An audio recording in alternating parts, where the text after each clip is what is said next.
Bonjour à toutes et à tous. Pardon. Je vais démarrer en saluant évidemment toutes les personnes présentes ce matin, notamment les présences officielles. Monsieur le sénateur Blunven, cher Yves, merci d'être rendu disponible pour nos vœux. Madame la conseillère départementale, Mme Guégan, chère Rosane. Monsieur le président de notre communauté de communes, Monsieur Bléter, cher Jean-Luc. Madame Stricot, maire de Saint-Abraham. Alors, présidente du pays de Puermel, présidente du CDG de l'ARIC, cher Gaël. Alors, je me permets de souligner cela parce que, juste expliquer que ce sont des partenaires qui nous apportent beaucoup dans notre parcours d'élu pour mener nos mandats. C'est très important pour les élus. Madame Mourmand, maire de Baignon. Madame Guillerme, maire de Lisieux. Madame Robert, maire de Saint-Marcel. Monsieur De Chabannes, je crois que je l'ai vu, voilà, maire de Beauhal. Je pense que monsieur le maire de Malétroit, Bruno. Je pense que je vais rater sûrement des personnalités, mais vous n'allez pas m'en vouloir, je vais faire messieurs et mesdames les adjoints des communes voisines, parce que je les vois aussi, ils sont venus en nombre représenter leur maire. Je vois Fiac, je vois Garantoir, Saint-Nicolas-du-Tertre, Saint-Laurent, enfin bref, on est vraiment gâtés. Saint-Marcel, Lisieux, Carreau. Bref, je vais m'arrêter parce que je pense qu'on a une grande partie des communes représentées à Missiriac. On a beaucoup de chance. Donc, mesdames et messieurs les élus, monsieur le capitaine Pellerin, chef de centre à Malétroit, messieurs les pompiers, du coup, les Missiriacois, donc il y a deux qualités, hein, déjà.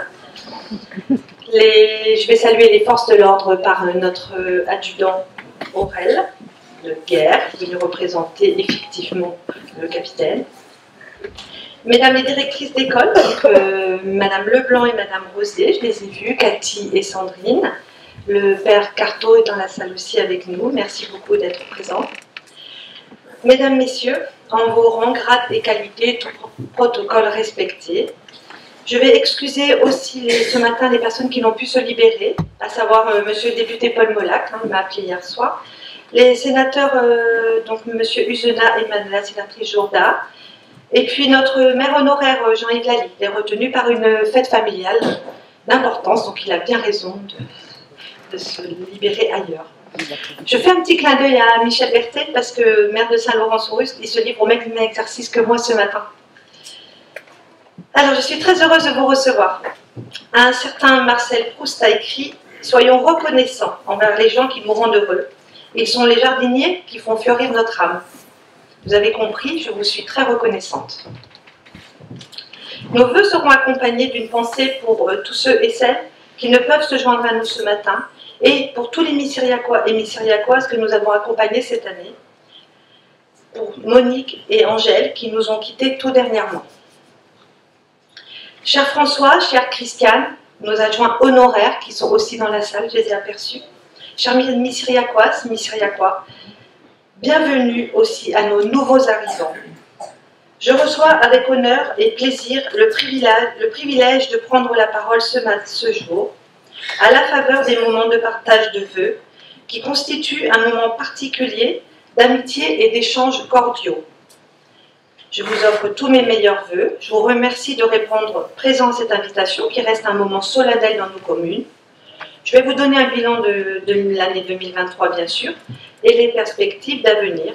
Et tout ça en gardant votre attention le plus longtemps possible. Mon défi est de faire court. J'ai bien entendu le message de nos adjoints. Du coup, je passe le message aussi aux officiels qui suivront. Merci. En gardant toutes les politesses.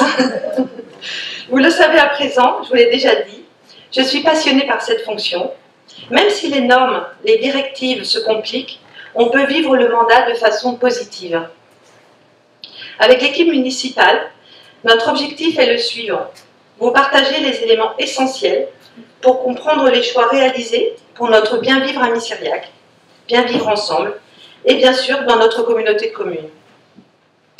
Vous avez pu le constater au travers de notre label national Ville et Village Fleuris, nous vivons dans un écrin de verdure, avec l'enfant au cœur du village. Vous comprendrez aisément que l'intérêt générationnel est essentiel, mais que nos nourrissons ont des besoins vitaux et seront donc prioritaires ce matin. Et pour cette raison, je vais avoir l'honneur de recevoir à mes côtés les bébés de l'année 2023.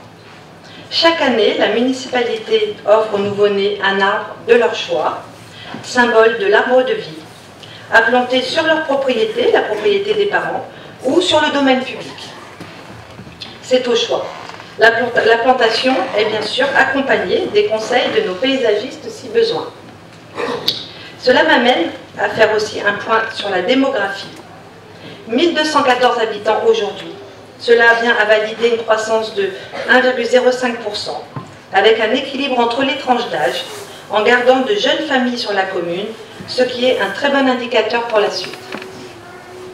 Notre commune attire par ses atouts, avec un accompagnement qualitatif de toute la population, j'ose espérer. On y vit bien, et ce n'est pas notre centenaire mi-syriacoise qui me contredira. Elle fêtera cette année ses 103 ans. Alors bravo à Lucienne. Lucienne vit chez elle. Il y a eu une petite hospitalisation, mais ça va s'arranger. Je vais à présent appeler nos 10 jeunes pousses, donc Nathan et ses parents, Léo, Willow. N'hésitez pas à vous approcher de moi, traversez la pièce, venez jusqu'à nous, on va vous remettre l'arbre. N'ayez pas peur. Je reprends ma liste de bébés. Nathan, Léo, Willow, Adèle, Élise, Milan, Maëlan, Enola, Axel et Amadou. Voilà, les adjoints vont pouvoir vous remettre l'arbre que vous aviez choisi. Avancez, je vous en prie. Voilà. C'est en toute simplicité, mais ça nous fait grand plaisir de vous avoir. Alors, on a beaucoup de nourrissons de fin d'année. C'est pourquoi vraiment j'ai fait attention à pouvoir les libérer assez vite, puisque attendre la fin des vœux, ça aurait été un peu exagéré. Bonjour mademoiselle.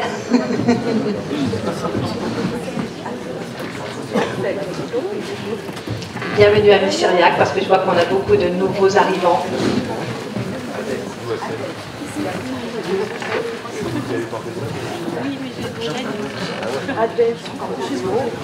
Approchez-vous parce qu'il y aura une photo faite avec la presse. Les adjoints vont se charger des formalités photographiques et autres. Bonjour. Bien. Aussi. Quasiment tous les bébés sont là, on a beaucoup de chance. Donc surtout, n'hésitez pas ensuite à faire demande en mairie pour que les agents puissent vous accompagner s'il y a besoin pour la plantation. Alors il y a des magnolias, il y a des érables, il y a des pommiers, enfin voilà, il y a différents arbres.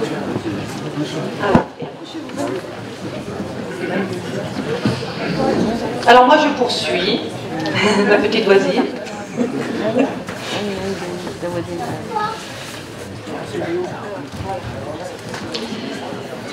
À Mi-Syriac en 2023, nous avons aussi célébré 5 mariages, 4 pactes et une noce d'or.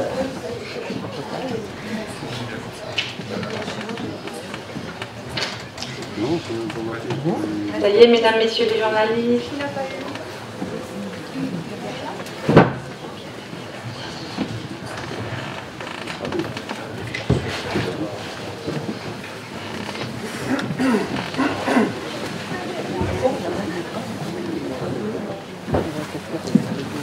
Regardez par là.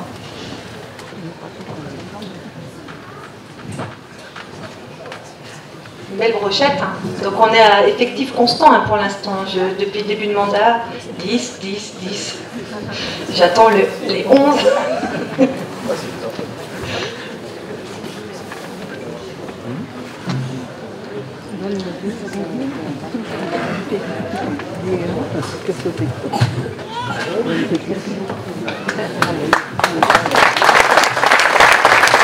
Félicitations. Merci beaucoup d'être venu jusqu'à nous. On vous libère. Si vous avez envie de rester, c'est avec plaisir, bien sûr. À présent, je souhaite souhaite aussi remercier nos élus, conseillers municipaux et les adjoints. Toujours très assidus, bien sûr, consciencieux. Je suis bien entourée. Nous formons une équipe complémentaire où chacun a trouvé sa place. Et je tiens ce matin à vous témoigner ma reconnaissance, chacun et chacune. Nous partageons beaucoup de temps. C'est tout le travail qui ne se voit pas, les restitutions de vos commissions à la communauté de communes ou dans d'autres instances, vos travaux, vos interrogations. Je vous sollicite beaucoup et vous répondez chaque fois. La maison communale est toujours en mouvement et tout se travaille dans un seul but, pour améliorer le quotidien de nos habitants. Votre engagement au service du bien commun honore notre commune. Un remerciement particulier à vos conjoints pour tout ce temps que vous prenez sur votre vie privée. Nous travaillons à l'unisson au service de l'intérêt général. Alors, un de mes vœux, vous l'aurez compris, est de poursuivre en ce sens. Merci. Nous sommes aussi unis par la défense de la démocratie. Elle est à protéger et ça n'engage que moi. Mais je n'ai jamais autant ressenti qu'elle pouvait être aussi fragile. Le 9 juin prochain auront lieu les élections européennes. Alors je n'ai qu'un mot, utilisez votre droit de vote, il est précieux. Je vais maintenant passer la parole à mes adjoints pour vous donner des éléments sur leurs travaux respectifs. Juste un point CCAS, notre conseillère déléguée Isabelle, que vous connaissez tous, poursuit les suivis individuels et le travail avec la banque alimentaire et je la remercie. Je vais à présent laisser la parole à Alexandre.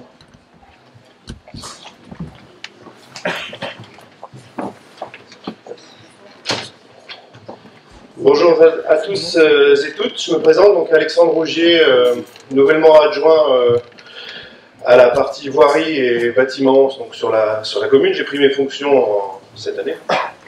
D'accord. Donc l'objectif de ce poste-là, c'est la préservation, l'amélioration et le développement donc, des bâtiments et de la voirie de la commune. Donc gros chantier. D'accord. Alors en ce qui concerne le premier poste qui est la voirie, j'ai pu m'entourer des connaissances précieuses de Jean-Paul et Vincent avec lesquels je travaille régulièrement.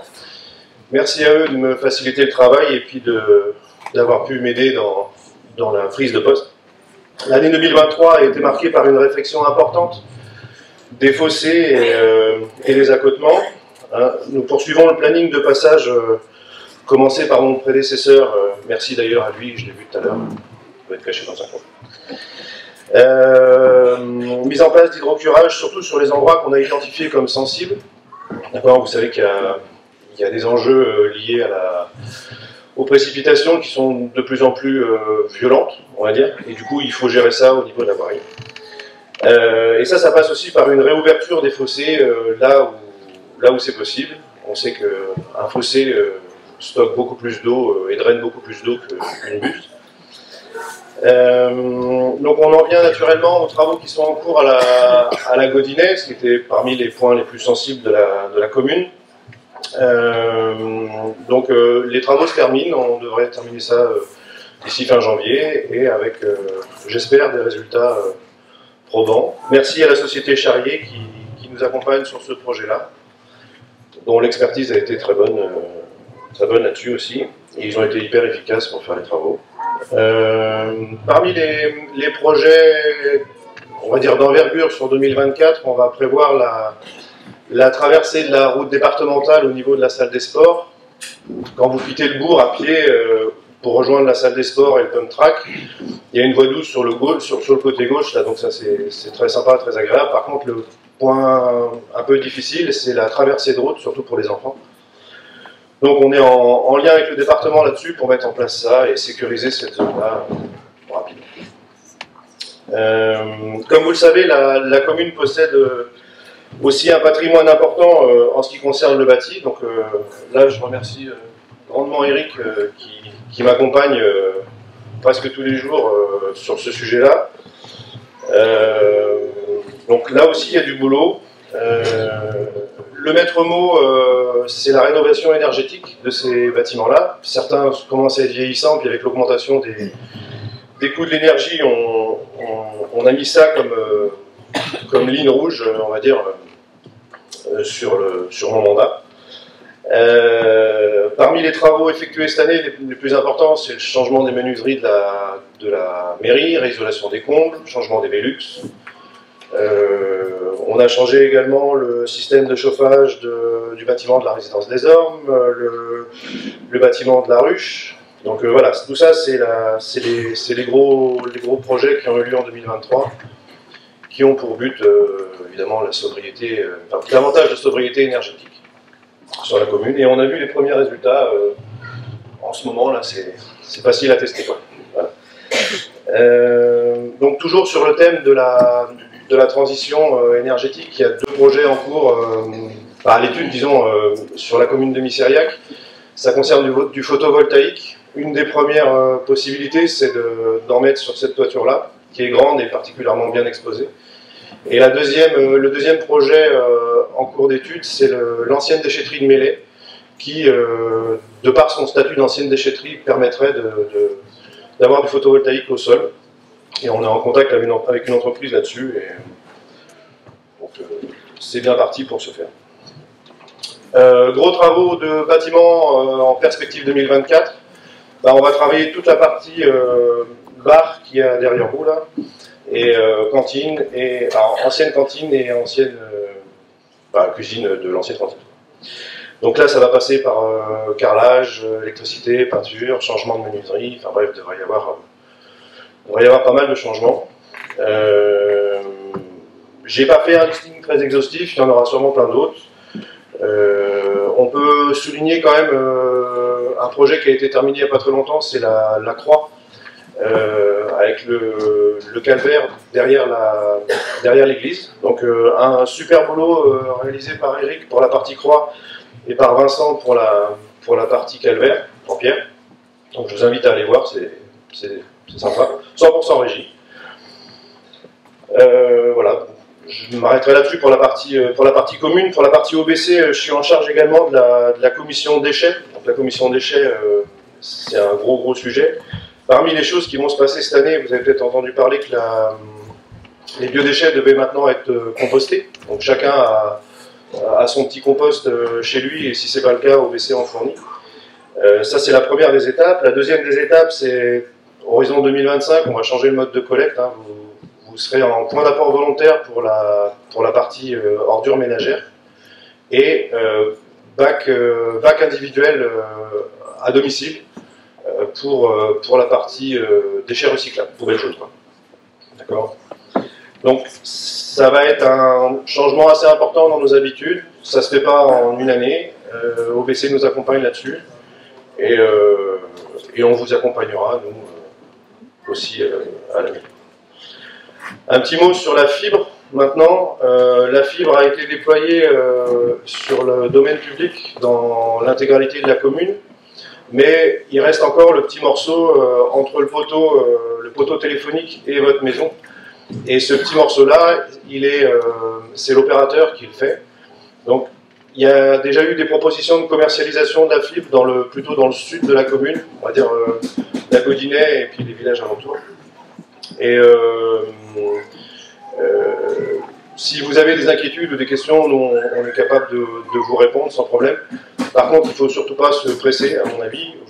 Si vous êtes satisfait de la connexion que vous avez actuellement, vous pourrez passer à la fibre dans quelques temps. Si vous souhaitez passer pourtant à la fibre, parce que justement vous avez une connexion, vous avez des besoins qui vous demandent une connexion plus importante, je vous encourage à comparer les opérateurs. Nul n'est tenu à un opérateur en particulier, et d'étudier à la fois le petit surcoût que ça représente tous les mois et l'éventuel surcoût de raccordement. Il y a des opérateurs qui le prennent en charge, d'autres pas. Certains le prennent en charge jusqu'à une certaine distance. Donc en fonction de la configuration de votre maison, il se peut que vous ayez ou pas à rajouter un forfait. Donc bref, il n'y a pas d'urgence. Personne ne peut vous obliger à signer quoi que ce soit, même s'ils viennent nous voir. C'est normal qu'ils démarchent commercialement. Hein. Il y a un marché à récupérer, ils vont se battre pour le récupérer. Donc. Mais personne ne vous oblige à signer rapidement. Voilà. Donc tout cet accueil là et la réponse à vos questions, ça passe aussi par l'accueil de la commune, et je remercie d'ailleurs Patricia, Nathalie et Emmanuela, avec lesquelles je travaille régulièrement, et qui m'aident bien aussi dans mon job, quoi. Merci à elle, en tout cas. Et bon, voilà, je vais m'arrêter là. Je vous souhaite à tous une belle et heureuse année 2024. Et puis à votre service si vous en avez besoin. Merci Alexandre. Je vais passer la parole à Véronique.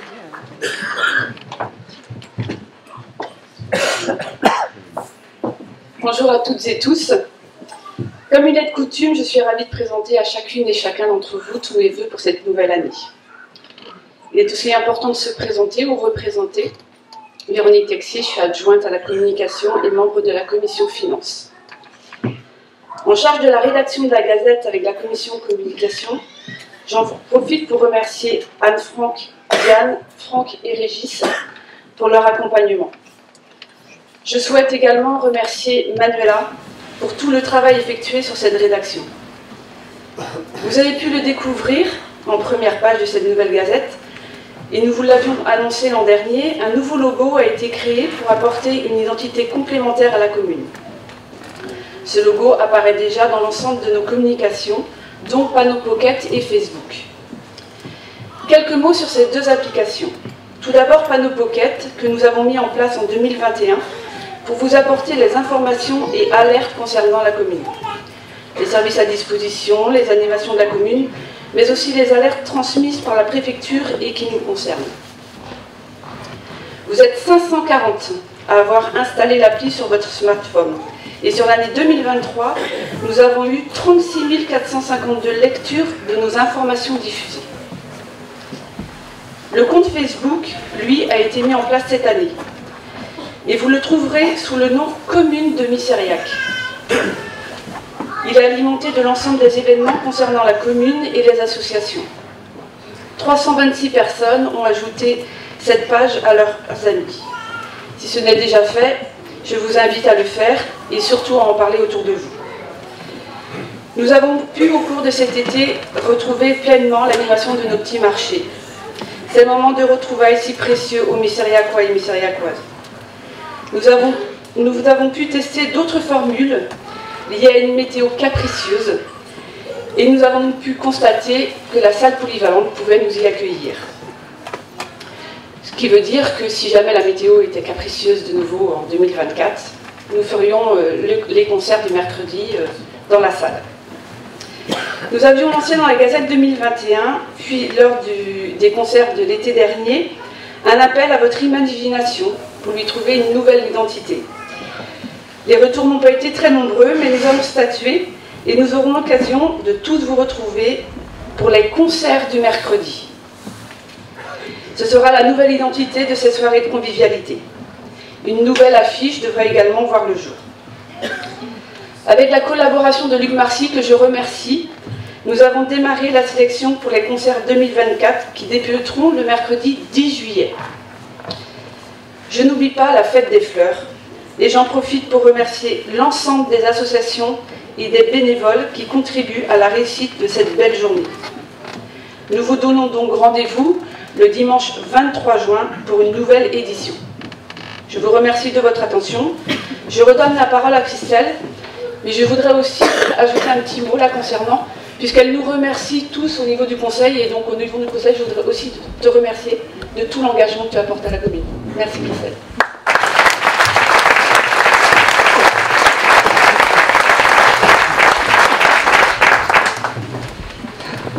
Donc j'aime pas les imprévus.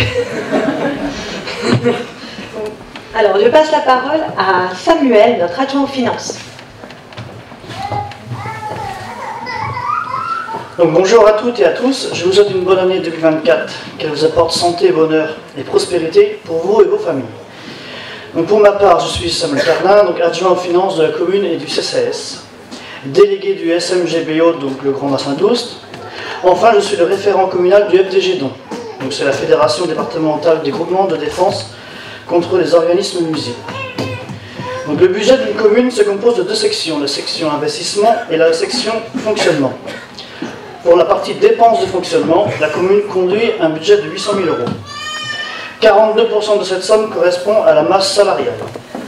28% se rapportent aux frais de gestion courantes qui englobent les contributions aux différentes écoles, les subventions aux associations et les indemnités des élus. 27% aux frais caractère général qui regroupent les contrats de maintenance, la cantine pour les enfants, le carburant, l'électricité et les différents postes de réparation, location et fourniture d'équipements. Toutes ces dépenses sont financées par des recettes qui proviennent des impôts, des dotations de l'État, de l'attribution de compensation de la communauté de communes, des droits de mutation du département. Aussi, les recettes proviennent des loyers de différentes locations immobilières, des loyers de la salle, ainsi que des redevances des services de la cantine. Comme vous l'a expliqué Alexandre sur les différents travaux réalisés de l'année passée, les investissements ont été à hauteur de 240 000 €, financés par les subventions, la TVA que la commune peut récupérer, la taxe d'aménagement et l'excédent de fonctionnement. La loi de finances votée tous les ans par l'Assemblée nationale a vu l'augmentation des bases pour nos 34 955 communes, servant au calcul de l'impôt local. Votre porte-monnaie a souffert car la hausse de 2023 a été de 7%, hausse importante due à l'inflation. Nous n'y pouvons rien, l'État le décide. La commune a décidé de ne pas toucher à ce taux en 2023.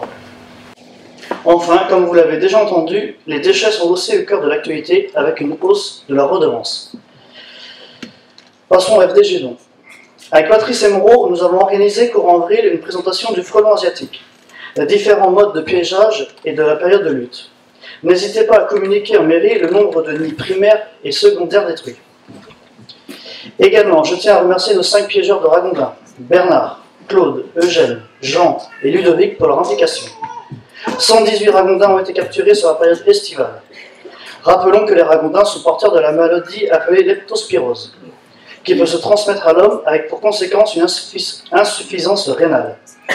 Aussi, les ragondins abîment fortement nos berges comme la lagune et le canal du Nantes-à-Brest. Enfin, ils causent des dégâts sur les cultures, en bordure de cours d'eau principalement. Un couple de ragondins génère jusqu'à 90 petits en 2 ans. Une étude du GBO a été réalisée sur l'est de la commune à la mi-novembre dans l'élan de l'amélioration de l'état écologique sur les milieux aquatiques et les milieux humides des masses d'eau, des arches et de guides en cours. Afin de mettre en place des actions sur ces masses d'eau, le syndicat a mené une étude préalable à un programme d'action. Cette étude a pour objectif de visualiser les altérations et les problèmes rencontrés sur le réseau hydrographique du territoire ciblé pour, à terme, préconiser des actions correctives aux problèmes constatés sur notamment la végétation, les berges, le lit, les ouvrages et l'hydrologie. La durée de cette étude est de 16 mois. Également, une prise de contact a été établie avec le GBO afin de mettre en place un reboisement des différents talus sur la commune, en lien avec les agriculteurs. Nous espérons des rencontres sur ce sujet sur le premier trimestre de cette année. Je vous remercie de votre attention.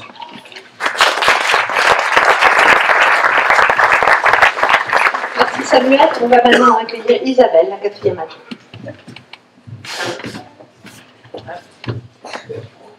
Bonjour à toutes et à tous. Je vous présente tous mes vœux de bonheur, de réussite et surtout une bonne santé. Donc pour ma part, je suis adjointe aux affaires associatives, donc sport et culture, aux écoles et au fleurissement. Je suis également membre du CCAS et je suis également vice-présidente au groupe scolaire public. Donc en quelques lignes, je vais vous parler des points principaux concernant notre tissu associatif et nos écoles.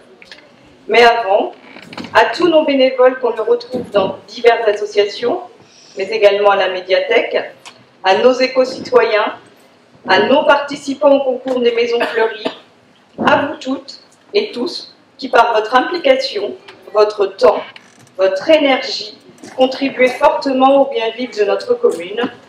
Je vous souhaite, au nom de toute l'équipe, je vous remercie chaleureusement.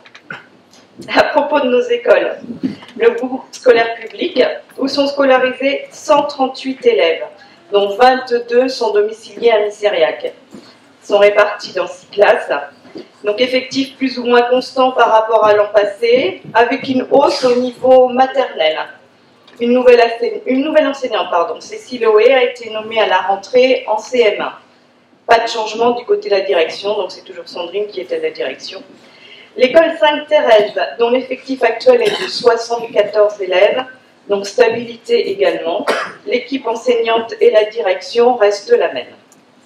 Du côté de la cantine, comme à peu près dans toutes nos communes environnantes, nous constatons une hausse importante d'inscriptions au repas.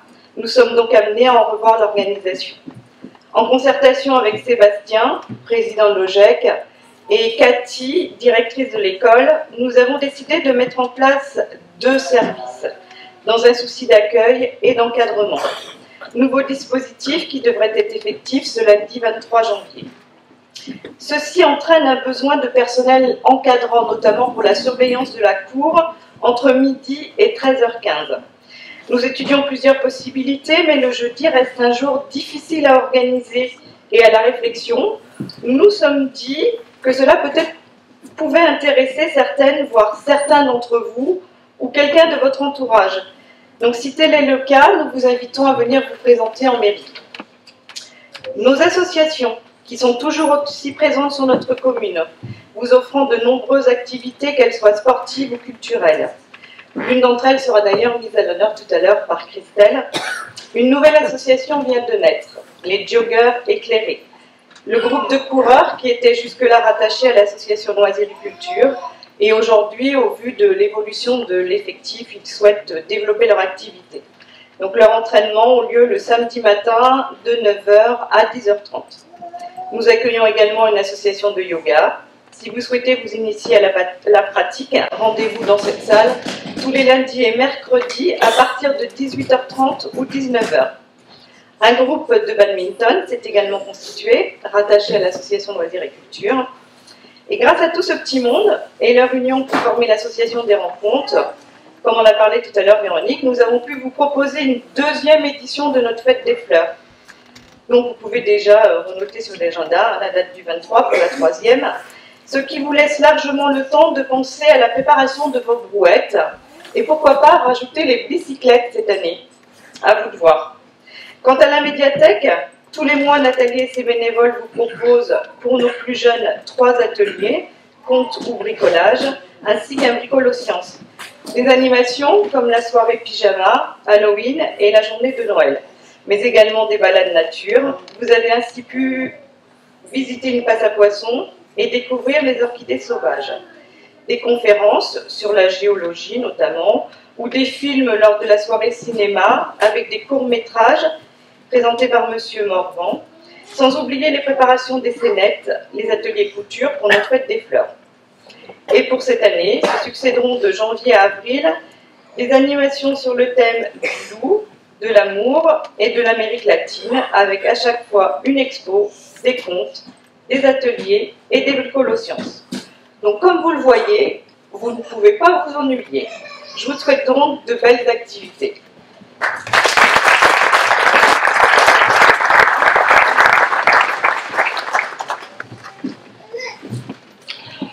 Comme je vous le disais, c'est un travail d'équipe. Ils vous ont donné beaucoup d'éléments, tous les 4, alors je vais compléter très rapidement. Comme vous l'a dit Samuel, concernant le budget, nous ne prévoyons pas d'augmentation du taux d'imposition cette année. L'inflation est déjà supportée et nous ne le faisons que si nécessaire. Nous remercions quand même au passage le fonds Leader porté par Pays de Ploërmel et le département, ainsi que l'État pour les subventions accordées en 2023. Notre budget d'1,1 million d'euros, fonctionnement et investissement confondus, nous permet de préparer l'avenir sereinement. Les projets d'investissement sont en cours de réflexion et à l'heure où je vous parle, nous avons des études en cours avec le CAUE, c'est-à-dire le Conseil d'architecture, d'urbanisme et de l'environnement, pour ce que j'appellerais la redynamisation du bourg. Avec le conseil municipal, nous sommes à un moment charnière de notre mandat pour les investissements à programmer. Nous avons contacté le CAUE pour étudier les possibilités de construction et de réhabilitation à réaliser sur la commune, sans oublier les travaux sur l'église. Le cahier des charges est établi et nous attendons les réponses des architectes des bâtiments de France. Un plan pluriannuel d'investissement sera établi pour avoir une lecture financière sur plusieurs années, car vous vous doutez bien qu'on part pour de grandes réalisations et de gros travaux, nécessaires néanmoins. Pour le bâtiment que vous connaissez, la petite unité de vie qui a marqué l'histoire de Missiriac, La décision de fermeture n'est pas populaire, je le sais, je vous entends. Et je reprends donc les mots de Jean-Yves, mon prédécesseur, qui nous a dit « Cette décision est courageuse ». Permettez-moi d'ajouter « Cette décision est aussi lucide et sérieuse ». L'humour et le rire font partie de ma marque de fabrique, pour les gens qui me connaissent. Mais ne cache en rien mes prises de conscience, mon devoir de protection de la commune et de ses habitants. Je remercie tout particulièrement les familles très compréhensives et un membre du CCAS. Merci Patrick d'avoir été à nos côtés depuis le début. Et surtout, tu n'as pas lâché. Je sais que tu es dans la salle. Alors, je vous assure que suite au départ de la direction de la structure, nous avons traversé des moments plutôt sombres. Cette étape, pour le coup, restera dans mon mandat un déchirement. Aujourd'hui, nous travaillons avec les porteurs de projets et nous allons signer le bail dans quelques jours. Un gîte touristique va ouvrir ses portes au printemps pour accueillir les premiers touristes à Missiriac. Couvrir les annuités était mon sujet principal. L'emprunt contracté pour la construction de ce bâtiment en 2000 sera couvert. Nous avons le devoir de couvrir nos annuités, c'est chose faite. C'est très important de nous tourner vers l'avenir, de faire vivre ce bâtiment et de poursuivre la dynamique d'inclusion sur la commune. Ce gîte s'appelle Gîte pour tous, avec son petit nom Les Floralies. Comme vous le savez, le bâtiment peut accueillir des personnes en situation de handicap. Ça sera un point fort pour le tourisme. Actuellement, sont réalisés des travaux d'embellissement dans ces lieux. Nous accompagnons la démarche des porteurs de projets. Le lien avec la commune est créé. Mais parce que j'ai entendu que la question se posait, je précise ici, nous garderons la jouissance du parc et des dépendances, de façon à ce que chacun puisse en profiter pleinement. L'idée étant que les habitants de la commune de Missiriac, du village, puissent échanger avec les touristes. Les directeurs, M. Couillot et M. Deloison, en font un joli cocon. Je les excuse ce matin, ils avaient vraiment envie d'être là, mais ils ont leur assemblée générale nationale et donc ils présentent entre autres le projet de Missiriac à leurs administrateurs. Vous comprendrez aisément qu'ils ne peuvent pas être sur les deux moments. Nous aurons en tout cas le plaisir de vivre l'inauguration au printemps avec une porte ouverte et je le sais, vous serez les meilleurs ambassadeurs. Nous avons, comme vous le disait Alexandre, nous avons réalisé des travaux de curage importants sur la commune. C'est fidèle à nos prévisions de début de mandat. La voie communale, ses accotements revus, nous avons ouvert des fossés, créé des noues, posé des bus, des regards, des bordures de trottoirs, tout ça pour conduire le fil d'eau, très important. Comme vous l'a dit Alex, nous sommes confiants pour l'avenir du village de la Godinette. Nous allons démarrer le passage piéton sur la départementale, il vous l'a bien expliqué. Nous poursuivons nos investigations sur la départementale Malétroit-Plouermel pour protéger la circulation piétonne et notamment nos écoliers, lycéens, collégiens. Des pistes se dessinent, j'ai bon espoir, et nous préparons un nouveau projet pour le département. Je vais souligner aussi tout le travail réalisé en régie, comme vous l'a présenté notre adjoint. Le calvaire était en danger, il est réparé. Félicitations effectivement au service technique, Vincent, Jean-Paul et Eric. Nos locations plus anciennes, elles, ont bénéficié d'isolation, appréciée par les locataires. La mairie et la salle de conseil ont aussi amélioré leur performance énergétique avec de nouvelles huisseries. Et bien sûr, le programme d'éclairage finalisé avec la pose de LED dans les salles. Merci à tous les artisans qui ont participé, le travail est très apprécié. Je vous ai parlé l'an dernier du hameau de la danse des blés. Je peux vous dire que les 9 lots aujourd'hui sont vendus. Nous gardons un lot pour une future MAM, une maison d'accueil d'assistantes maternelles. Nous l'espérons vivement. Nous avons des demandes déjà, donc nous y travaillons avec un groupe du CCAS, avec lequel nous nous réunissons régulièrement pour pouvoir évoluer sur ce dossier. Compléter pour la fibre, non, inutile, puisqu'il vous a bien expliqué que une petite partie est commercialisable actuellement. Le reste de la commune sera commercialisable au second trimestre 2024. Dire quand même que ces opérations sont cofinancées par l'Union européenne, le FEDER, la région Bretagne, le département du Morbihan et Oustabrocéliande Communauté. Pour la commune de Missiriac uniquement, Le coût de ces travaux s'élève à 770 000 euros. Vous comprendrez aisément qu'un budget communal ne pourra jamais supporter cela. Et pour Missiriac, pour OBC, pardon, sur la partie Missiriac, 208 000 euros. Juste voilà, une précision pour bien avoir une compréhension de ce qui se passe aussi au niveau d'une communauté de communes. Je poursuis en remerciant du coup, puisque la compétence est communautaire, je vais quand même en parler, nos commerçants, nos agriculteurs, nos infirmières, notre industriel, je vois que notre directeur d'Entremont est avec nous, nos PME, ainsi que notre... Je voulais faire un petit mot sur notre tapissière d'ameublement. J'ai vu qu'il y avait des artisans qui se distinguaient dans certaines communes, et je trouvais que la tapissière, c'était vraiment un élément fort, parce qu'elle a créé pour nous et refait nos sièges de conseil au conseil municipal afin de prendre soin de notre région glutéale. Vous êtes les forces vives du territoire, toutes et tous, l'économie est essentielle, nous le savons. Un seul message à vous transmettre, nous serons toujours à vos côtés. N'hésitez pas à nous rencontrer, même comme je viens de le dire, même si effectivement on le sait parfaitement, la compétence est communautaire, pour autant on peut être un relais. Un petit point concernant notre lagune et le VOSA. Je salue le président qui est dans la salle, Ludovic Boulot. Je travaille avec lui. Et donc je vous informe que des travaux sont prévus sur notre lagune courant 2024. J'espère premier semestre. Je salue donc le président Ludovic. Le VOSA, donc le Vallon 12 syndicat d'assainissement, réunit nos 3 communes de Missiriac, Malétroit et Saint-Marcel. Donc nous avons programmé sur cette lagune l'électrification et la mise aux normes de cet espace. Nous avons bien la chance, comme vous l'a dit Isabelle, d'avoir 2 écoles sur notre territoire, l'école Sainte-Thérèse au Bourg et l'école Paul Gauguin, en syndicat avec 7 autres communes sur Malétroit. Je souligne le travail de nos enseignants et enseignantes et toute la communauté éducative. Pour moi, c'est aujourd'hui inconcevable de les penser en danger en exerçant un des plus beaux métiers du monde. Vous transmettez le savoir à nos écoliers missiriacois en maternelle et primaire, soyez remerciés.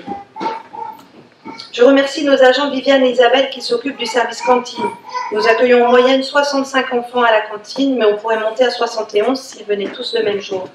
Ce service n'a jamais été aussi fréquenté, si bien qu'effectivement nous sommes un petit peu victimes de notre succès. Nous travaillons, comme vous l'a dit Isabelle, avec le GEC et des solutions d'accueil seront trouvées très prochainement. C'est très bien engagé. J'ai aussi remis 10 kilos de miel de nos ruches municipales à chacune des écoles. Je remercie Robert et Aline, nos apiculteurs. Ça a été un vrai plaisir de partager ce moment dans les écoles. Cela a suscité beaucoup de questions de la part des enfants, la couleur du miel, etc. J'imagine que les parents ont peut-être même déjà goûté ce délice. Les enfants ont sûrement eu l'occasion d'en rapporter à la maison. Mais pour nous tous, aujourd'hui, du coup, nous avons prévu d'en mettre sur les tables pour que vous puissiez aussi le goûter, si tel n'était pas le cas. Un autre service fonctionne très bien à Missiriac, c'est notre école sport, nature et découverte. Merci Manuela pour les activités proposées pendant les vacances scolaires. Des activités toujours en lien avec la nature et le sport. Et où? Et comme Manu adore monter des projets d'envergure, souvenons-nous de la journée à Pontrieux, de la journée avec les champions Catel, Alençon et Sébastien, Rio, notre Missiriacois. Alors, année olympique oblige, n'oublions pas, la commune est labellisée Terre de Jeux. Cette année, Manu nous propose des Olympiades ouvertes à tous, Missiriacois, mais aussi les jeunes des communes alentours, avec des invitations aux classes Ulysse. Il faudra former des équipes de 5, tout cela animé par un speaker professionnel, s'il vous plaît, pour donner un peu de peps. Et la journée du 17 avril promet d'être dynamique, sous des valeurs de la commune, avec l'inclusion bien sûr, et les valeurs des JO, respect, excellence, amitié, vous les avez déjà beaucoup entendues. Je profite de rajouter, de parler de la flamme olympique, qui passe à Josselin le 5 juin. Comme c'est près de chez nous, peut-être que vous aurez envie de participer.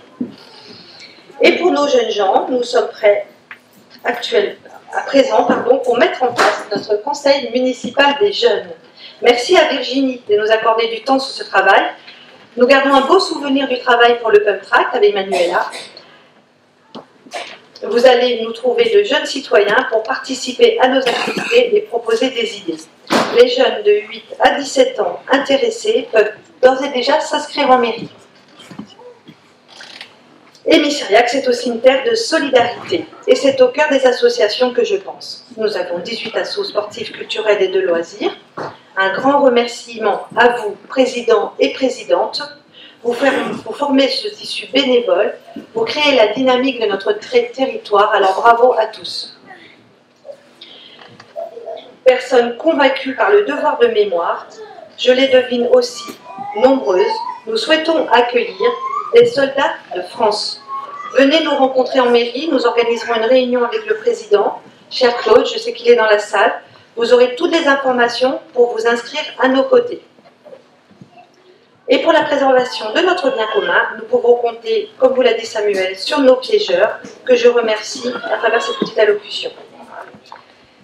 Sachez tout de même que j'ai alerté dernièrement notre conseiller régional sur nos berges et nos cours d'eau. J'ai interpellé la région et je considère qu'il est urgent de travailler sur le lit du canal, après avoir écouté évidemment plusieurs spécialistes, des personnes qui sont au bord, et aussi, pour ce qui concerne la commune, sur les berges, pour venir en aide à nos propriétaires de parcelles, bien évidemment avant que nos arbres ne tombent. J'ai été ravie d'obtenir une réponse assez rapidement. J'ai donc pu échanger avec le directeur des canaux à la région. Les études sont en cours et nous aurons un programme de travaux sur l'Oust en 2025, ce qui est une bonne nouvelle. Comme nous, ils sont aussi en train de réaliser les études environnementales. À ce moment, quand les études seront en cours, enfin vraiment à la fin, je tiendrai à avoir une réunion à Missiriac avec la région pour que tous les propriétaires concernés par les berges puissent être informés et mettre en place les bonnes pratiques pour que tout se passe bien sur le long de l'Oust. Je dois aussi vous informer que notre première révision de PLU, plan local d'urbanisme, est approuvée depuis le 14 novembre 2023.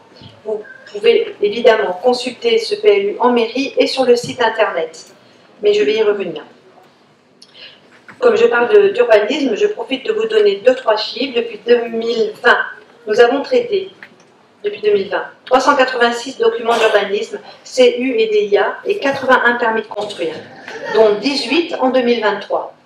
C'est une assez forte progression. Vous avez fait le lien avec le PLU, c'est assez évident.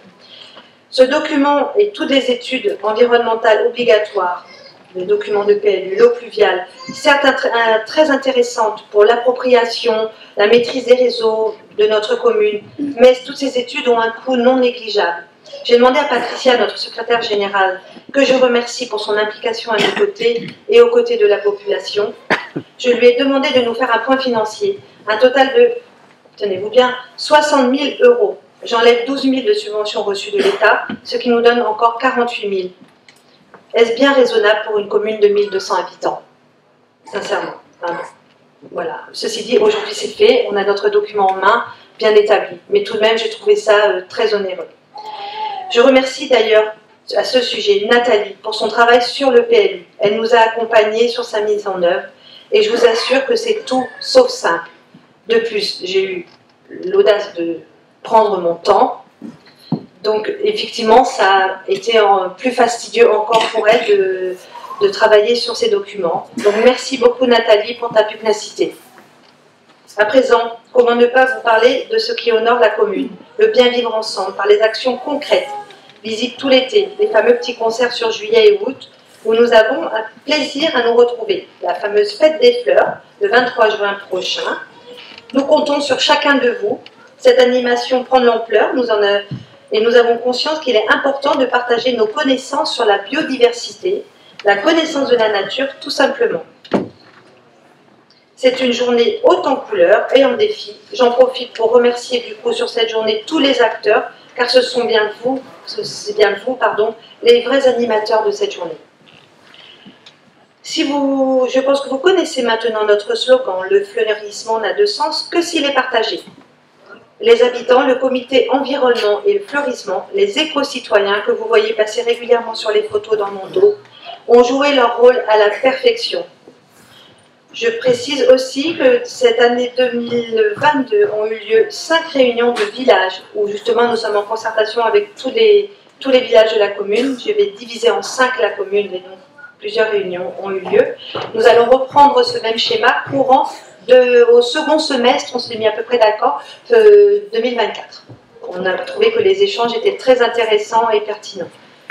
Avec toute l'équipe, nous avons la joie d'avoir aussi renouvelé notre label national 4 fleurs, Ville et Village Fleuris, avec cette année, tenons-nous bien, un prix spécial du jury, le prix de la pédagogie de l'action éducative. C'est un honneur. J'en profite pour remercier ceux qui sont aux premières loges pour faire rayonner ces échanges, toute l'équipe municipale, alors je les nomme tous. Jean-Paul, Éric, Vincent, Isabelle, Nathalie, Patricia et Viviane, sans oublier Manuela, qui anime, qui crée et impulse la dynamique nécessaire à ce label. Le label national de la qualité de vie, je dirais. Il est présent depuis plus de 60 ans. Il rassemble 4 785 communes labellisées sur tout le territoire français en 2023, dont seulement 278 communes, 4 fleurs. Il récompense l'engagement des collectivités en faveur de l'amélioration du cadre de vie. Il prend en compte la place accordée au végétal dans l'aménagement des espaces publics, la protection de l'environnement, la préservation de nos ressources naturelles et de la biodiversité, la valorisation du patrimoine botanique français, la reconquête des cœurs de ville et villages, l'attractivité touristique et l'implication du citoyen au cœur des projets. Ce label constitue pour moi un outil d'aide au quotidien pour notre commune qui souhaite améliorer le bien-être de nos habitants et surtout préserver l'identité de notre territoire, tout en continuant à développer notre cadre de vie.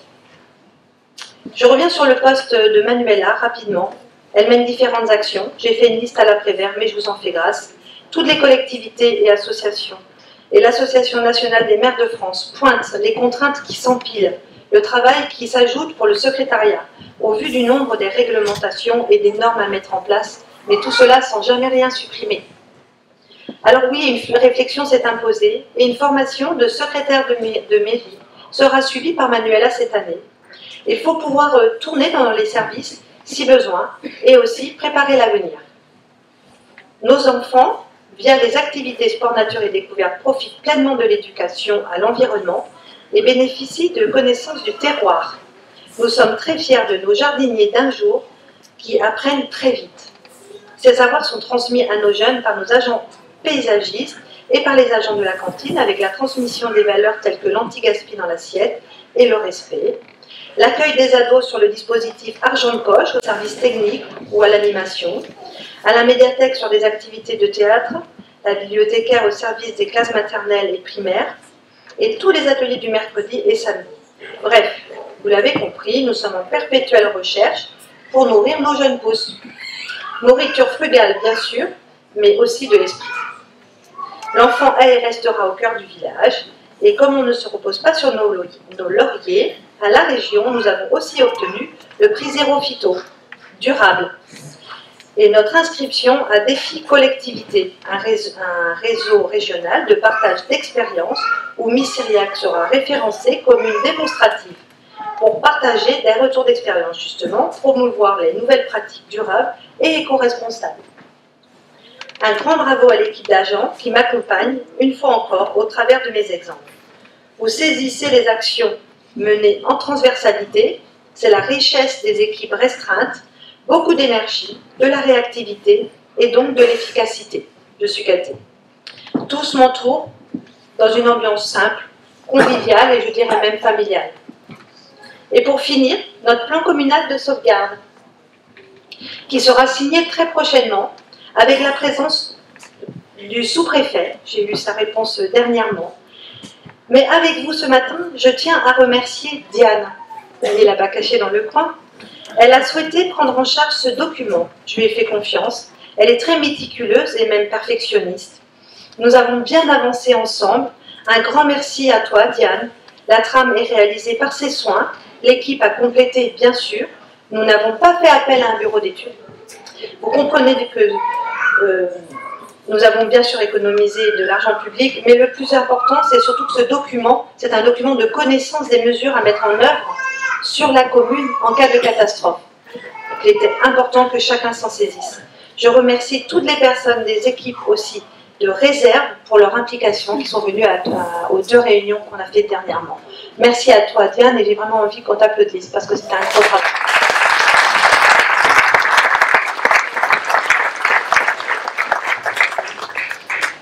Je pensais vous donner un petit mot sur mes délégations à la communauté de communes, mais je préfère vous inviter, si vous me permettez, Président, à partager les vœux de la communauté de communes le 27 janvier à partir de 14 h à la Gacilly. Vous êtes tous invités autour d'ateliers tels que France Service, des ateliers biodéchets, fibre optique, randonnée, mobilité, énergie et j'en passe. Vous allez forcément trouver l'atelier qui vous intéresse et surtout une meilleure compréhension de ce qui se passe sur nos services OBC. Plusieurs thématiques vraiment pour découvrir et échanger sur les offres qui vous sont proposées dans votre communauté de communes. Et à présent, je vais donc passer la parole tout naturellement à notre président, M. Blaise.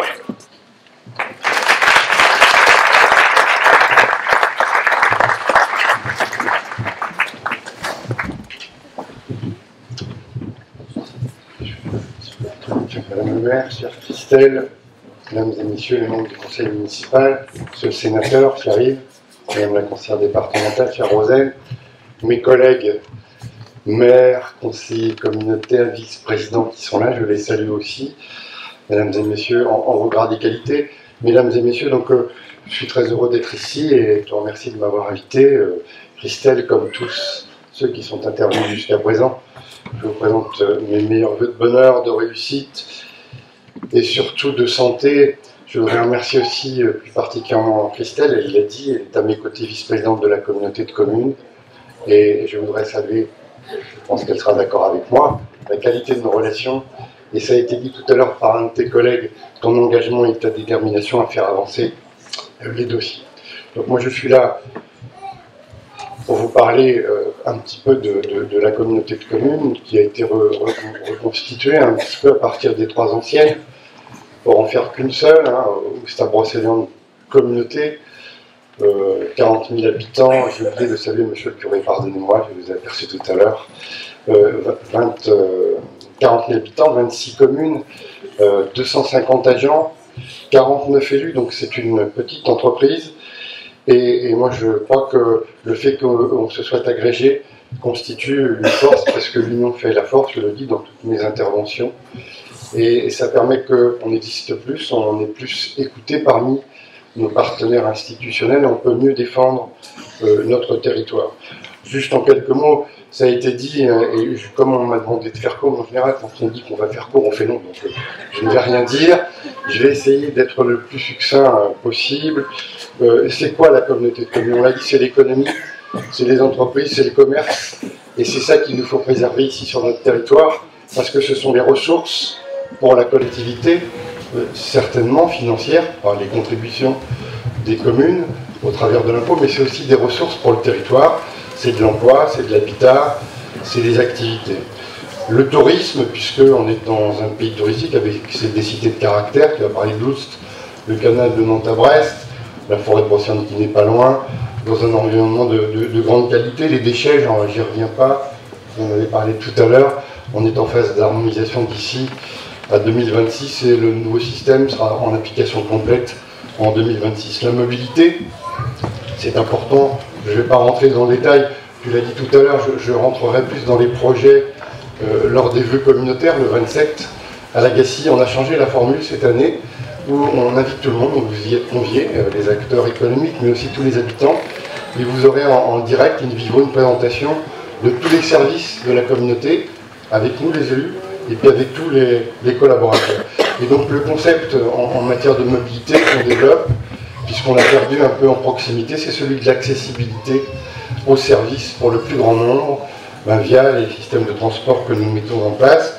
L'enfance-jeunesse, avec les multi-accueils, pour faire simple, les haltes de garderie, on en a 7 sur le territoire, les loisirs sans hébergement, enfin, etc., etc. La fibre, ça a été évoqué aussi par vous tout à l'heure. Moi, je vais donner un chiffre plus large pour la communauté de communes. C'est une participation de plus de 8 millions d'euros. Et c'est à terme 26 000 prises.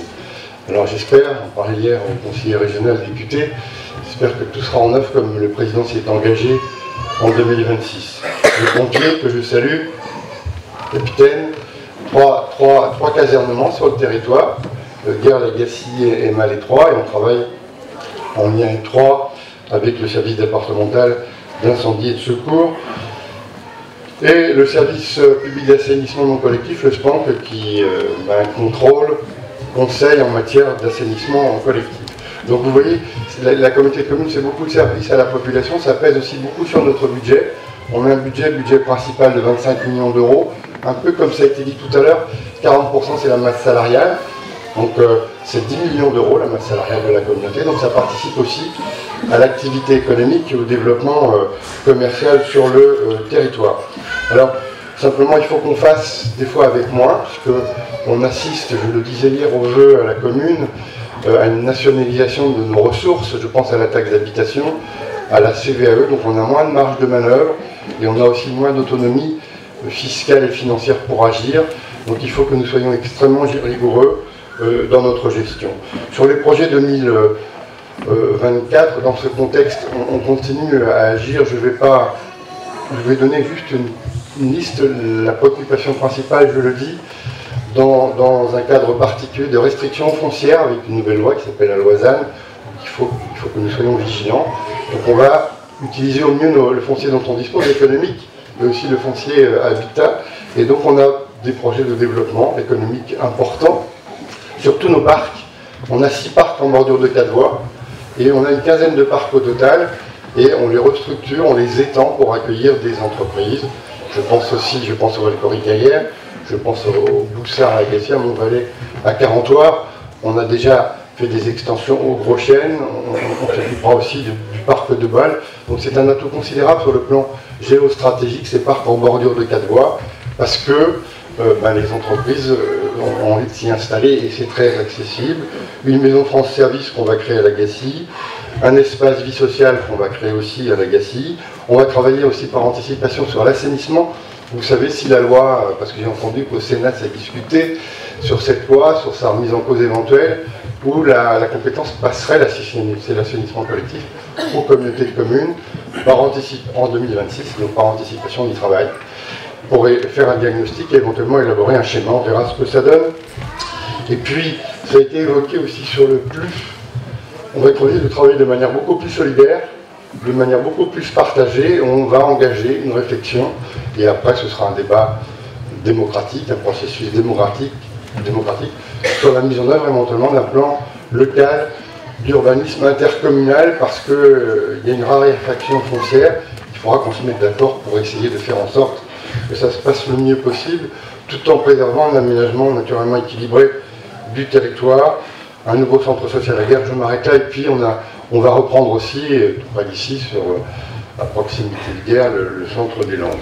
Donc je ne voulais pas en dire beaucoup plus, sauf à dire que tout cela ne se fait pas qu'à la communauté de communes, c'est l'addition de toutes les compétences, naturellement celles des élus qui m'entourent, celles des acteurs économiques, celles du tissu associatif, et là aussi l'union fait la force.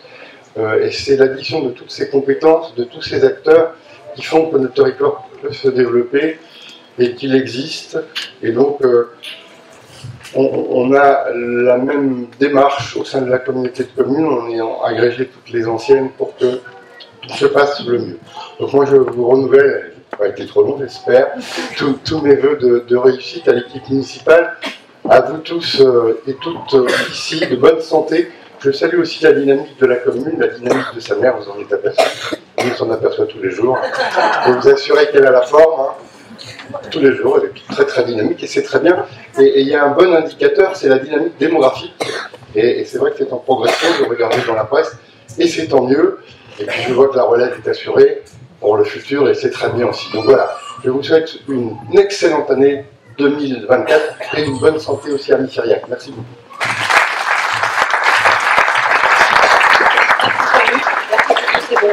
Je vais passer la parole à notre conseillère départementale, Rosane Lévent. Donc Rosane avec quelques petites minutes, parce qu'on entend nos petits bambins qui nous attendent. Je t'en prie. Bonjour à toutes et à tous. Donc j'ai bien entendu que je devais faire assez court, donc je ne vais déjà pas rappeler le protocole comme tu l'as très bien fait, Christelle. Tout d'abord, un grand plaisir pour moi d'être présente aujourd'hui à Messériac. Je remercie Christelle et toute l'équipe municipale pour cette invitation. Les cérémonies de vœux sont toujours des rendez-vous essentiels. Ça permet d'être en contact avec vous, les élus, mais également vous, la population, et c'est toujours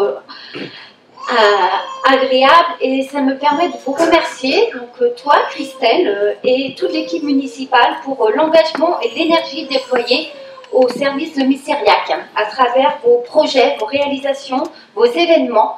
Vous participez ainsi à faire de notre département un territoire attractif où il fait bon vivre. Et j'ai bien relevé qu'il y avait des projets entre Messériac et sur lesquels nous devions, au niveau du département, vous accompagner. Nous répondrons présents et je reste bien entendu à la disposition des élus de Messériac.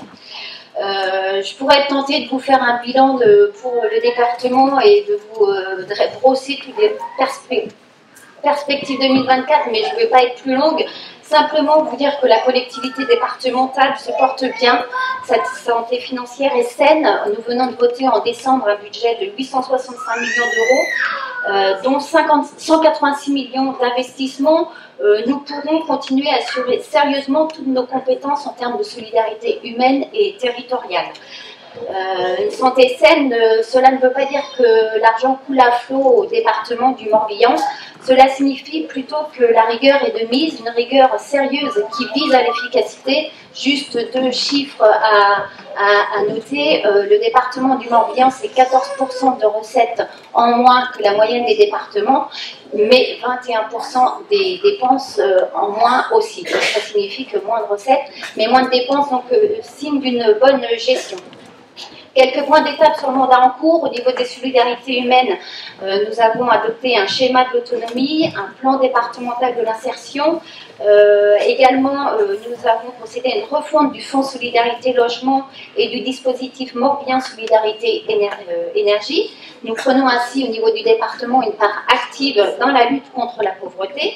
Et il y a également une stratégie départementale de l'habitat qui vient d'être adoptée et qui va se déployer avec des moyens inédits pour construire toujours plus de logements et accentuer la rénovation des bâtiments. Et combien ce plan départemental est important quand on voit que le domaine du logement est un domaine tendu. En termes de solidarité territoriale, rapidement également, nous avons adopté un plan mobilité vélo en lien avec les communautés de communes, dont Ourthe-Brocéliande Communauté. Nous avons également un schéma des espaces naturels et de la biodiversité qui est établi pour les 10 prochaines années, avec la volonté de renforcer l'action du département pour la protection de la nature. Et j'en termine par le soutien au projet d'investissement des communes avec la mise en place en 2023 d'un éco-bonus sur le programme de solidarité territoriale. C'est une politique forte du Morbihan qui permet un aménagement harmonieux sur l'ensemble du département. Et là, à ce niveau-là, c'est vrai qu'on aide les communes sur leurs projets, sur des projets qui leur sont propres, c'est leur choix et ce ne sont pas des appels à projets. Donc c'est vraiment la volonté d'aider la commune dans le développement qu'elle considère le mieux pour elle. Petit focus sur Messériac. Au niveau des subventions allouées, il y a eu 3 opérations qui ont été soutenues à hauteur de 12 393 €. Plus globalement sur la commune de Messériac, puisque nous soutenons également des associations et des particuliers, nous arrivons à 14 926 €. Et encore à l'échelle plus globale du canton, on arrive à plus de 6 millions d'euros. Des points pour 2024, je fais rapidement, Christelle, sont détaillés. En 2024, il y aura la mise en place d'un plan jeunesse pour accentuer des actions éducatives auprès des collégiens. Il y aura également un nouveau schéma touristique. On sait que c'est un domaine qui est en évolution constante et qui est indissociable du département du Morbihan. Il y a également la mise en place d'une stratégie bois et forêt et un projet qui me tient à cœur puisque c'est sur le canton de Mauriac, c'est la rénovation, la restructuration du château de Kerguéhennec. On a son pendant sur le littoral avec le château de Sucigno et c'est vraiment la volonté de développer le tourisme dans notre ruralité que je défends et remettre Kerguéhennec pour qu'il retrouve son lustre, c'est important pour attirer du tourisme dans notre canton. Un mot sur le sport, pas besoin. Christelle a rappelé que la flamme passait, notamment à Josselin. Je ne serai pas plus longue. Simplement, si vous ne deviez retenir de tout cela que quelques mots, gardez à l'esprit que le département est à vos côtés. Il a le souci de l'efficacité pour préparer votre avenir et répondre aux nombreux enjeux démographiques, environnementaux et sociétaux. Comme le rappelle souvent notre président David Lapartien, ce mandat a débuté en 2021 et placé sous le signe de la solidarité pour continuer à faire du département du Morbihan un département où il fait bon vivre. Aussi, je vais vous souhaiter à chacune et à chacun d'entre vous une très belle et chaleureuse année 2024, que chacune et chacun puisse trouver l'enthousiasme et la force de mener à terme ces projets ici, chez nous, dans le Morbihan. Je vous remercie.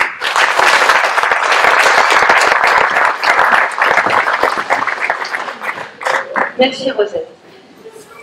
Je vais maintenant passer la parole, si vous me permettez, à notre sénateur, Monsieur Blodven. Mais permettez-moi ce matin de prendre le temps de le remercier devant vous aujourd'hui. À l'époque, je m'adressais à toi, Yves, avec tes 2 casquettes, au président du centre de gestion et aussi à notre président des maires du Morbihan. Je veux te dire merci pour ton écoute bienveillante, ton attention particulière sur le travail que j'ai réalisé pour les résidents et leurs familles lors de la fermeture de la petite unité de vie. Ces instants sont gravés dans mon parcours de maire. Ton soutien a été essentiel dans ces moments difficiles. Alors merci, tout simplement. Et pour ton appui, du coup, puisqu'on a rebondi aussi ensemble, mais surtout à travers toi, ton appui sur le projet de gîte. Le hasard des rencontres, peut-être, mais avec du recul, je crois qu'en réalité, il n'y a pas de hasard dans la vie. Jean-Yves m'avait dit, la fonction de maire sera ponctuée de rencontres exceptionnelles. Effectivement, je ne peux que le constater. Merci Yves, je te passe la parole.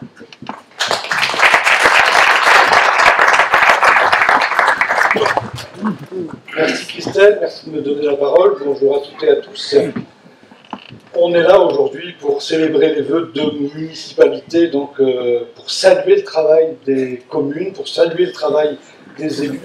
Et le nombre important de personnes à cette manifestation témoigne de l'attention qu'ils portent à la mission que vous avez à suivre au quotidien les besoins de vos concitoyens. Je dis ça parce qu'on est dans une période où on entend, et j'associe aussi le bloc communal et donc l'intercommunalité, parce que posez-vous la question de comment fonctionnerait ce pays si nous n'avions pas cette organisation entre les communes, les intercommunalités, et cette organisation entre les élus, les agents, pour faire fonctionner au mieux et être en capacité à rendre service aux populations. Je pense qu'on a la chance d'avoir cette organisation qui est sans doute perfectible de temps en temps, mais qui, grâce à l'implication forte des élus, permet de vous rendre ces services au quotidien. Et malgré ça, on est dans une période où on voit presque tous les jours dans le journal des réactions assez surprenantes, et ça depuis 2-3 ans simplement, vers les élus avec de la violence verbale, de la violence physique. Ça devient complètement inadmissible. Je voulais le dire là parce que il est temps que tout le monde se ressaisisse. Je ne dis pas que c'est le cas ici, je parle en général. Il est temps que tout le monde se ressaisisse parce que on doit à l'ensemble des élus des communes, à l'ensemble des agents des communes, d'abord du respect pour l'engagement qu'ils ont et pour le temps qu'ils passent au service du bien commun. Vous êtes les gestionnaires du bien public, ça a été bien expliqué par les agents, dans chacun leur mission. Vous êtes des gestionnaires et coordinateurs de solidarité. Regardez depuis qu'on est élu, pour les élus de 2020, le nombre de crises qu'on a dû gérer. On passe notre temps à gérer les crises et vous êtes dans cette coordination. La dernière, c'était la tempête Ciaran. Peut-être que les coupures d'électricité vont faire monter le taux de natalité, Christelle, mais en tout cas, vous avez été sur le pont pendant de nombreux jours pour permettre que la situation soit rétablie. Voilà le rôle des élus. Et puis ici particulièrement, j'aimerais souligner côté un peu spécial, mention spéciale sur le bien vivre ensemble, avec ce côté fédérateur du fleurissement, si cher à ton prédécesseur Jean-Yves. Et quand je vois comment vous arrivez à animer le bien vivre ensemble avec l'ensemble des associations, bravo pour ce que vous faites. Un petit clin d'œil à ce que tu as dit gentiment, Christelle, je vous ai vu aussi à l'œuvre dans la gestion de cette petite unité de vie. Ce que vous ne dites pas dans la gestion, autant je sais que Christelle, ça t'a arraché, excuse-moi le terme, des tripes, ce dossier-là, parce que il te tenait vraiment à cœur, mais vous avez oublié de dire que pendant toute la crise du Covid, les uns et les autres élus, vous avez assumé les absences de personnel, vous avez assumé les absences de garde, vous avez fait un boulot qu'on ne vous demande pas normalement, et arrivait cette situation, vous avez été obligé de prendre la décision, et on est très heureux qu'il y ait un projet qui prenne la suite dans un sujet que tu adores aussi, qui sont les solidarités et l'inclusion. Donc je suis persuadé que ce site sera un magnifique exemple de l'inclusion du handicap, et en plus vous avez toutes les qualités pour faire ça dans votre commune. Pour terminer, puisqu'on est en période de vœux, je voudrais vous émettre deux souhaits. Le premier, et tu l'as dit Christelle, en parlant des élections du mois de juin, les élections européennes, et je l'ai dit avec la gestion des crises, essayez aussi d'imaginer avec un peu de lucidité, un peu d'objectivité, comment notre pays, comment les 27 pays de l'Europe auraient géré la crise sanitaire, la crise financière, l'inflation et la guerre à nos portes si nous n'avions pas eu la chance d'avoir l'Union européenne. C'est pourtant l'élection qui, depuis un certain nombre d'années, fait le plus bas score en matière de participation. On en appelle à la mobilisation de l'ensemble des électeurs pour que les élections du mois de juin soient un véritable succès, quel que soit le choix que vous allez faire, mais déplacez-vous. Parce que l'Europe nous protège et elle nous a protégés. On n'aura jamais autant d'exemples que depuis les 3 ans qui viennent de se passer pour apporter du crédit à ce que je viens de dire. La deuxième chose, je reprends une phrase, une citation d'un écrivain qui s'appelle Sylvain Tesson et qui dit « La France est un paradis peuplé de gens qui se croient en enfer ». Je trouve qu'elle résume assez bien la situation dans laquelle on vit en France, alors que tout le monde nous envie par rapport à notre démocratie, par rapport à plein de choses que nous avons la chance d'avoir dans ce pays. Regardons ce qui va se passer en 2024, à quelques kilomètres d'ici, Saint-Marcel, le 5 ou 6 juin, on va commémorer les 80 ans de la libération de la France. Il y a des gens, il y a 80 ans, qui sont morts pour que l'on puisse vivre la démocratie et la paix comme on la vit aujourd'hui en France. Ne l'oublions pas.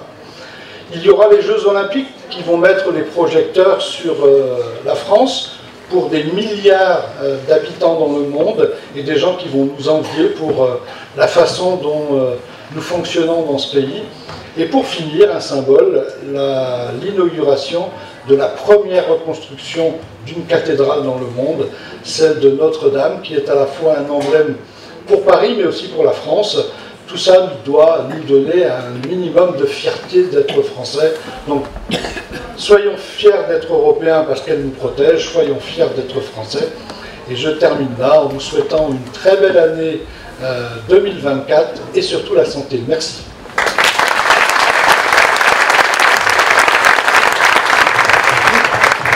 Merci. Eric m'a dit de tout chacun. À présent, nous allons passer à la toute fin de la séance avec la mise à l'honneur. Chaque année, nous mettons à l'honneur des personnalités de la commune. L'association sportive Caromie-Syriac se développe grandement ces dernières années. Nous avons le président à nos côtés. Donc il me corrigera si toutefois. Bravo en tout cas à eux. Bravo à la section football qui compte de nouveaux joueurs, à la section basket qui compte 6 équipes avec de très bons résultats. Voilà, avec de très bons résultats. Ce n'est pas, effectivement, ce n'est pas le fruit du hasard. Le travail des bénévoles est à souligner. L'encadrement, le coaching, le partenariat fonctionnent très bien et les équipes sont à la hauteur. Année olympique, année sportive. Alors cette année, nous avons choisi l'équipe de basket U13 filles, invaincue depuis le début de saison. L'équipe va prochainement disputer le quart de coupe. Leur coach Maëlène Rougier m'a aussi fait part des présélections. 4 filles U13, mais aussi 4 U15 sont présélectionnées pour faire partie de l'équipe du Morbihan. Bravo mesdemoiselles, félicitations, venez jusqu'à moi. Un petit présent va vous être offert.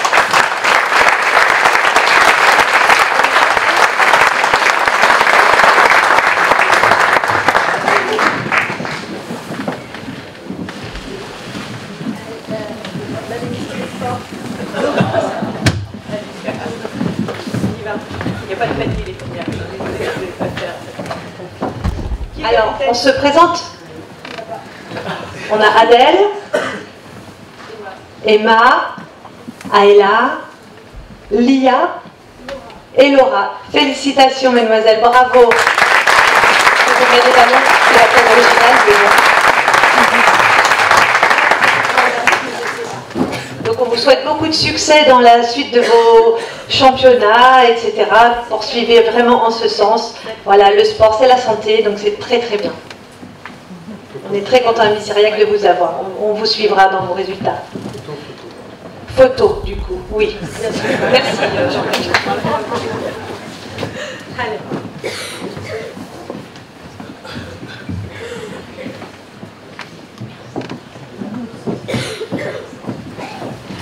Ah, bah voilà. Mais non, mais alors, il y a avec elle, Maëlène. Donc voilà la coach, j'allais l'appeler. Je me demandais bien où elle était dans la salle. On va faire la photo ovale. Merci. Allez, cheese.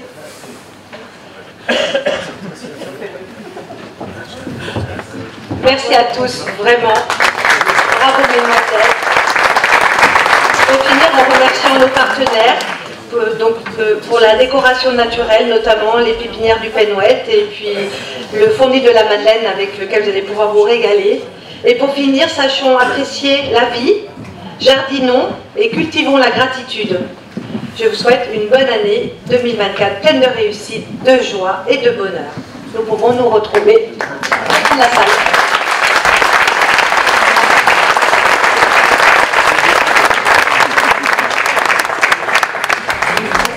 Thank you.